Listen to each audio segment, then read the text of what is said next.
Assalamualaikum. Apa kabar kalian? Semoga tetap sehat dan selalu dalam lindungan Allah. Dalam episode ketiga ini kita akan mengikuti kisah Abu Nawas dan Baginda Raja.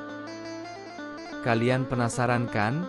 Tapi sebelumnya subscribe, like dan jangan lupa nyalakan lonceng notifikasi agar kalian tidak ketinggalan episode menarik lainnya. Ayo kita mulai. Abu Nawas duduk terdiam sedih mendengarkan cerita istrinya. Tadi pagi beberapa pekerja kerajaan atas perintah langsung Baginda Raja membongkar rumah dan terus menggali tanpa bisa dicegah. Kata mereka tadi malam Baginda bermimpi bahwa di bawah rumah Abu Nawas terpendam harta karun yang tak ternilai harganya. Tetapi setelah mereka terus menggali, ternyata harta karun itu tidak ditemukan. Dan yang membuatnya sakit hati, Baginda Raja tidak meminta maaf kepada Abu Nawas. Inilah yang membuat Abu Nawas sedikit geram.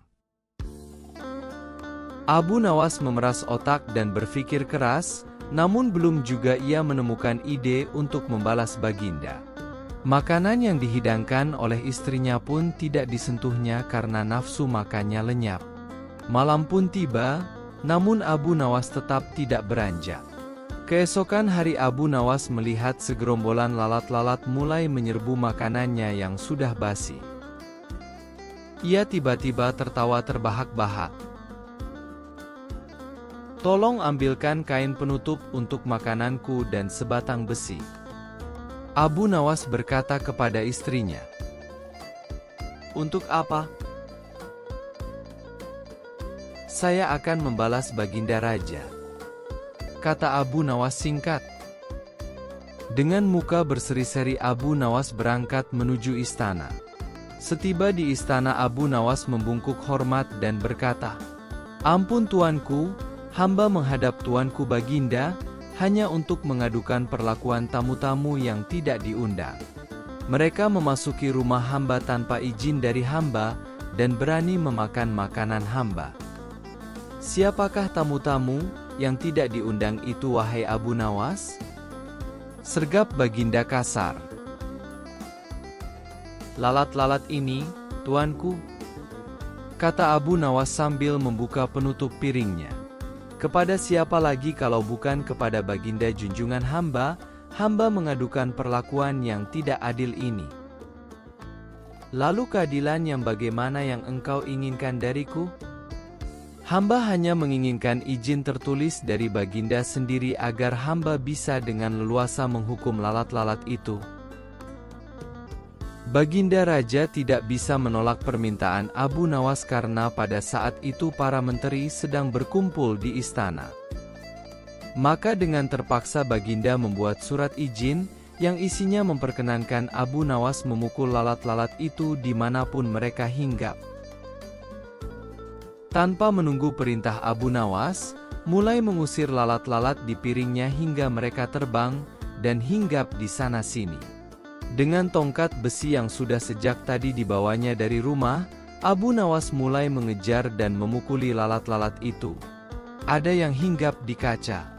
Abu Nawas dengan leluasa memukul kaca itu hingga hancur, kemudian vas bunga yang indah, kemudian giliran patung hias, sehingga sebagian dari istana dan perabotannya remuk diterjang tongkat besi Abu Nawas. Bahkan Abu Nawas tidak merasa malu memukul lalat yang kebetulan hinggap di dekat Baginda Raja. Baginda Raja tidak bisa berbuat apa-apa, kecuali menyadari kekeliruan yang telah dilakukan terhadap Abu Nawas dan keluarganya.